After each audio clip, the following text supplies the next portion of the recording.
čitati slogove pa riječi.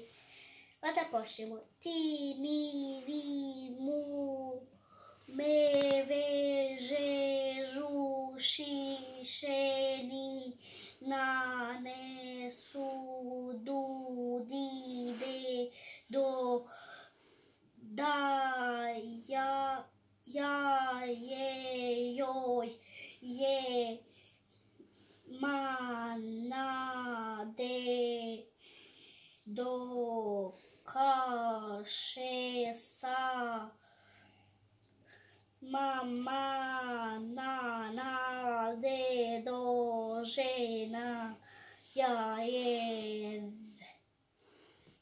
veliko, mina, mina,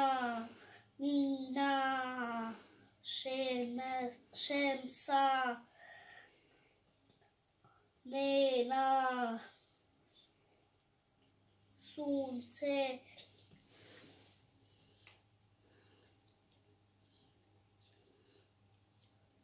ilja, kasim. Ćao!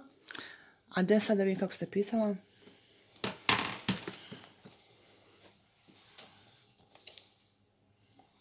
Ima ispod strane.